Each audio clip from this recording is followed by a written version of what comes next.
Hello everyone, good evening. Page number wise जो हम question कर रहे हैं उसमें अभी हमारा पेज नंबर है 309, इलस्ट्रेशन 3। टॉपिक का नाम है रिकंसिलिएशन स्टेटमेंट। आई होप आप हमारी इस सीरीज का फायदा उठा रहे होंगे और क्वेश्चंस करने में आपको मदद मिल रही होगी। तो चलिए शुरू कर रहे हैं। हेडिंग डाल देते हैं reconciliation statement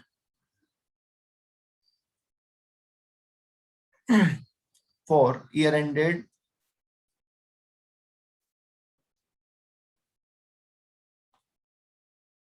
year ended 31st March 2018। Okay क्या है क्वेश्चन, थोड़ा सा पढ़ लेते हैं तो हमें समझ में आ जाए कि कहां से हमें स्टार्टिंग करनी है। The profit as per financial account of DGL cement limited for the year 17-18 was rupees this. मतलब हमें फाइनेंशियल प्रॉफिट दे रखा है। आगे लिखा है the profit as per cost accounting record show a different figure. Costing का प्रॉफिट अलग आ रहा है sir. You are required to prepare a reconciliation statement and arrive at a profit as per cost accounts. The following detail were collected as for from कहां से collect की गई है? Financial accounting and cost accounting records. ठीक है, okay. मतलब यहाँ पे आपको दोनों डेटा दे रखा है। पहले जो आपके पास क्वेश्चन आए थे उसमें आपको एक ही डेटा दे रखा था, मतलब सीधे डिफरेंस निकाल के दे रखे थे। यहाँ पे आपको डिफरेंस फाइंड आउट करने हैं, राइट? तो ये एक एक्स्ट्रा काम होगा यहाँ। प्रॉफिट हमें फाइनेंस का दे रखा है तो हम स्टार्टिंग फाइनेंस से करेंगे। तो हम लिख लेते हैं सबसे पहले profit as per financial accounts. ठीक है, 1,34,27,516, 1,34,27,516, राइट। फर्स्ट एडजस्टमेंट स्टॉक का। देखिए, रिकंसिलिएशन में जो बच्चों को कंफ्यूजन होता है सबसे ज्यादा स्टॉक के अंदर ही होता है, और होने का रीजन एक ये भी है कि आप बुक का आंसर देख के भागते हो। वो सबसे बड़ी गलती है। आपने जो भी कंसेप्ट पढ़ा है, जैसे भी उसको पढ़ने के लिए आपने किसी ने मान लीजिए ऐसे पढ़ा है, जैसे मैं बता रहा हूँ कि कॉस्ट पढ़ा हुआ है, फाइनेंस पढ़ा हुआ है, इस तरीके से। किसी ने पुराना पढ़ा हुआ होगा, तो सबका अलग अलग तरीका हो सकता है। अगर आप मेरा तरीका फॉलो कर रहे हैं तो वही फॉलो करें, आप दूसरा तरीका फॉलो कर रहे हैं तो आप वही फॉलो करें। एक तरीके से चलें, तरीके को चेंज ना करें, पहली चीज। दूसरी चीज, आप इनको मिक्स करने की कोशिश ना करें। बुक में क्या करते हैं, वो opening stock, closing stock, opening WIP, closing WIP, opening raw material, closing raw material, इन सबको मिक्स करके एक एडजस्टमेंट कर देते हैं। कोई जरूरी थोड़ी है आप अलग अलग करो ना एडजस्टमेंट। किसने कहा कि इन सबको समराइज करके एक ही एडजस्टमेंट करो? आप अलग अलग कर दो, कोई दिक्कत नहीं। तो चलिए देखते हैं।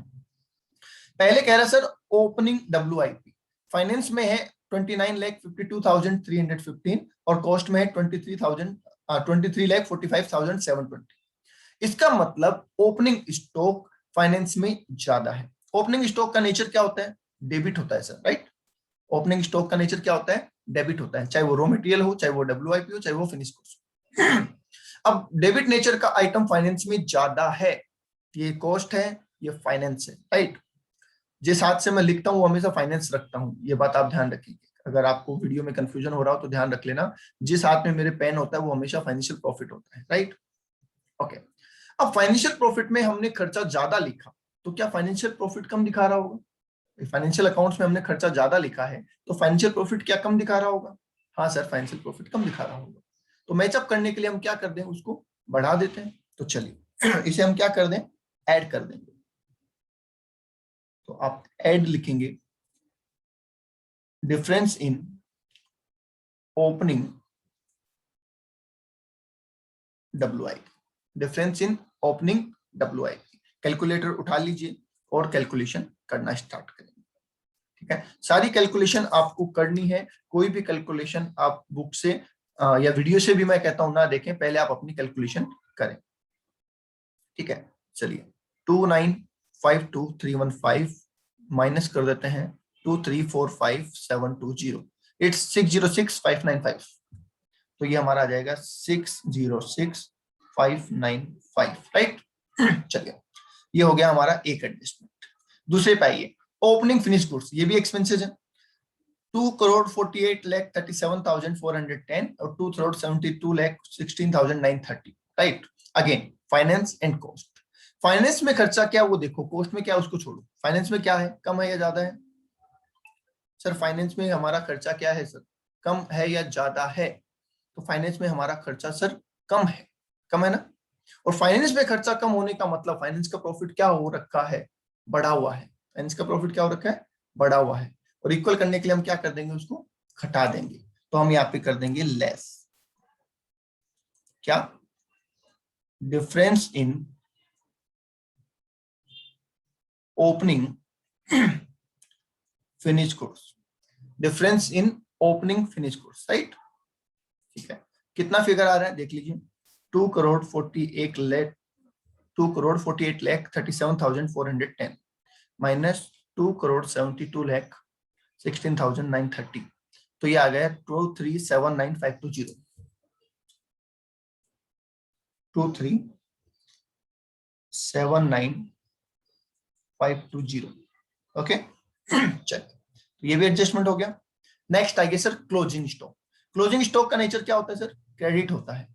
अब क्लोजिंग स्टॉक जो WIP का है वो ज्यादा है फाइनेंस में, देख पा रहे हैं, ज्यादा है फाइनेंस में। तो फाइनेंस में ज्यादा है क्रेडिट आइटम, मतलब फाइनेंस का प्रॉफिट क्या हो रखा है, बढ़ा हुआ है। हम क्या कर देंगे, लेस कर देंगे। तो लेस कर देते हैं difference in, oh sorry opening नहीं है, क्लोजिंग है ना।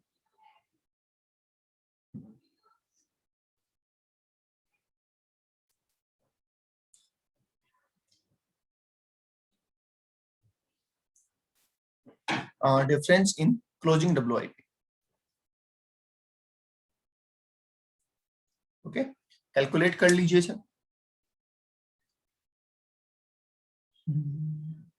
4172635 माइनस 3635345, इट्स 537290, 537290, राइट। चलिए एडजस्टमेंट हो गया। नेक्स्ट आइए closing finish goods. Closing finish goods finance में क्या है, ज्यादा या कम, कम है। फाइनेंस में कम है क्रेडिट आइटम, मतलब फाइनेंस का प्रॉफिट घटा हुआ है। हम क्या कर देंगे, बढ़ा देंगे। तो ऐड कर दीजिए, add difference in closing finish goods. ठीक है, difference in closing finish goods कर लेते हैं टोटल 36751,410 माइनस कर देंगे इसमें से 41524,148, इट्स 4772738, 4772738। ओके चलिए, ये हमारा एडजस्टमेंट हो गया है। नेक्स्ट आते हैं sir interest income from inter corporate deposit. Interest income, income मतलब क्रेडिट नेचर का आइटम है। यस सर, इनकम है, फाइनेंस में है, कॉस्ट में नहीं है। तो फाइनेंस का प्रॉफिट क्या हो रखा है, बढ़ा हुआ है, लेस कर दीजिए।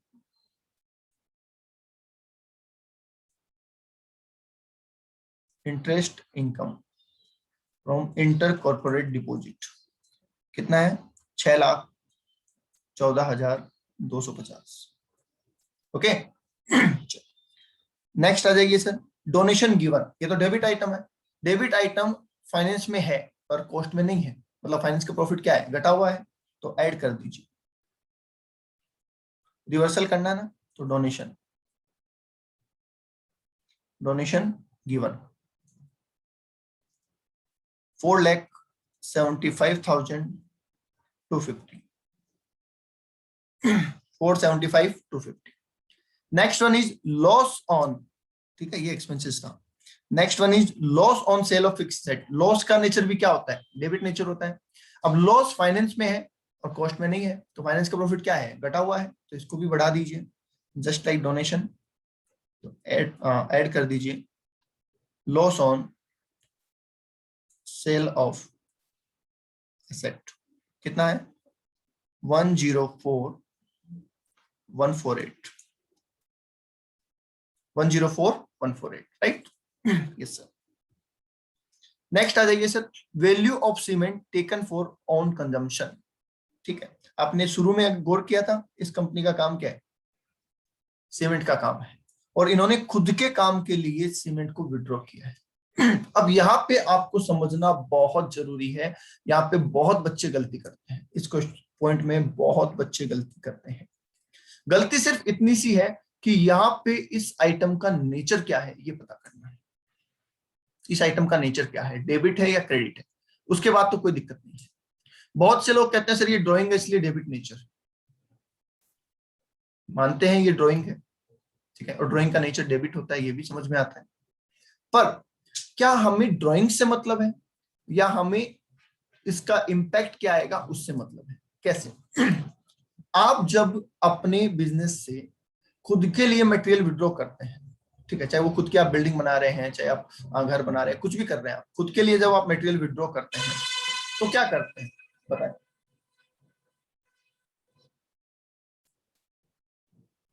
जब आप खुद के लिए मटेरियल विड्रॉ करते हैं तो एंट्री क्या करते हैं? एक बार ध्यान से सुनना, मैं थोड़ा सा इसका अकाउंटिंग ट्रीटमेंट आपको बताता हूँ जिससे नेचर पता चलेगा। जब हम मटेरियल परचेज करते हैं तो क्या करते हैं? जब हम मटेरियल परचेज करते हैं तो क्या करते हैं? बोलिए बोलिए, क्या करते हैं? एंट्री, मटेरियल परचेज किया, उधार में किया, ये मान लीजिए उधार में मटेरियल परचेज किया, तो क्या हम ये करते हैं? गुड्स अकाउंट डेबिट या purchase account debit to XYZ जिससे परचेज किया। बोलिए, गुड्स या परचेज? परचेज लिख देता हूं मैं यहाँ पे, ठीक है। गुड्स या purchase account debit to XYZ। Yes, okay. जब आप विड्रॉ करते हैं गुड्स को तो आप क्या एंट्री करते हैं?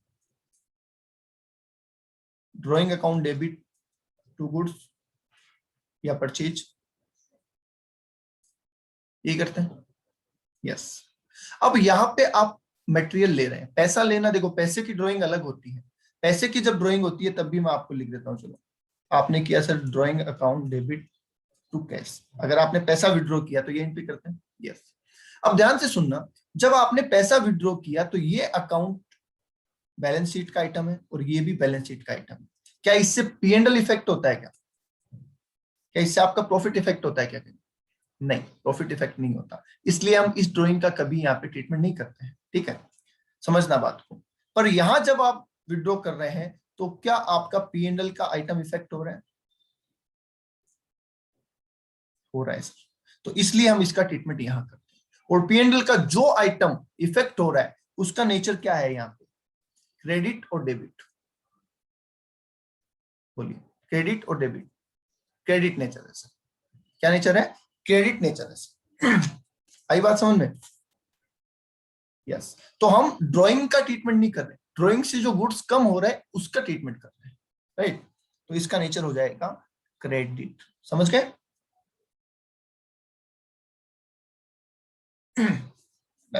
तो आ जाइए सर, अब क्रेडिट नेचर का आइटम फाइनेंस में है सर 375,920, फाइनेंस में 375,920 और जबकि कॉस्ट में है 345,200। इसका मतलब फाइनेंस में ज्यादा है, तो क्या फाइनेंस का प्रॉफिट बढ़ा हुआ है?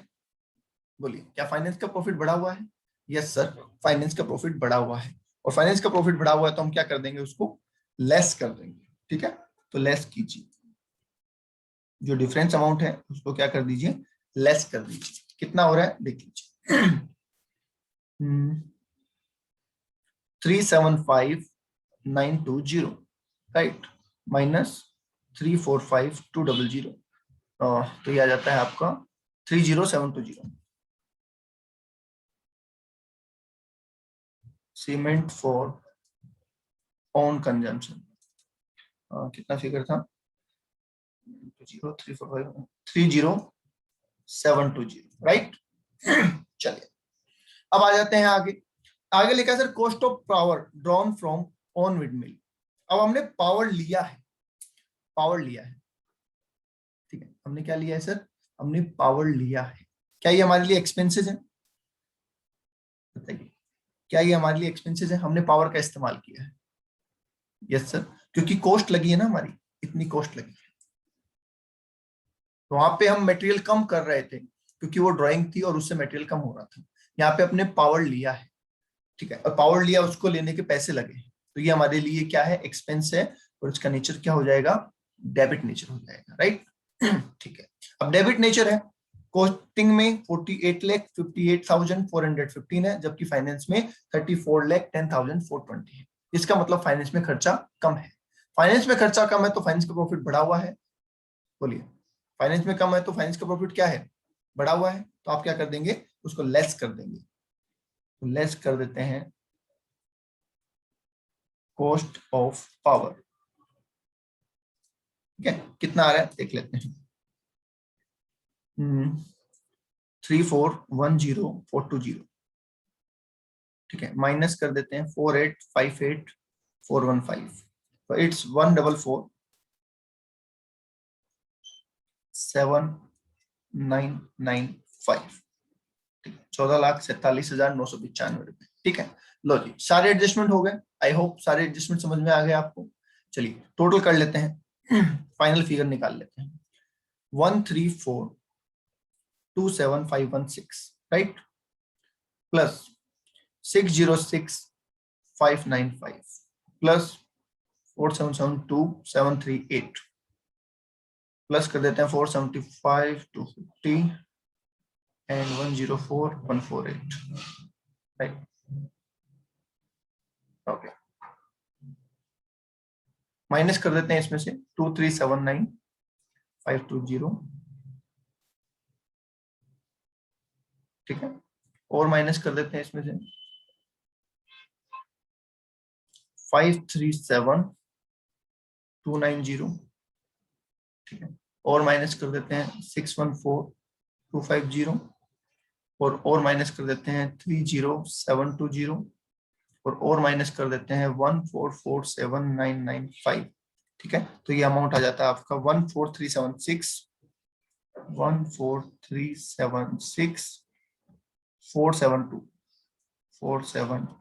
1,43,76,472।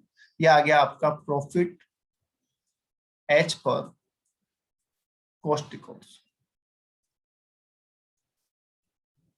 ठीक है, profit as per cost records या कॉस्ट अकाउंट्स लिख दीजिए आप, चलेगा। ठीक है, अब अकाउंट्स लिख दें तो भी चलेगा। एक बार मैच कर लीजिए आंसर। ये रहा 143,76,472, राइट। क्योंकि हमें फाइनेंशियल प्रॉफिट दे रखा था इसलिए हमने फाइनेंशियल प्रॉफिट से ही शुरुआत की है। ठीक है, रिवर्स में दिखाने का कोई सेंस नहीं है कि हमें कॉस्ट प्रॉफिट हम दिखाएं फिर उसमें रिवर्सल करें। ठीक है, फिगर ही नहीं है ना कॉस्ट प्रॉफिट की, तो वो तो हमने फाइंड आउट किया है, इसलिए हमारा फॉर्मेट यही रहेगा। आई होप यहां तक क्लियर है आपके। ओके, चलिए आज के लिए इतना ही। Thank you. वीडियो कैसा लगा कमेंट में जरूर बताएं और फायदा उठाएं इस सीरीज का जो आपके लिए पहली बार हम लेके आए हैं। आज के लिए इतना ही, थैंक यू।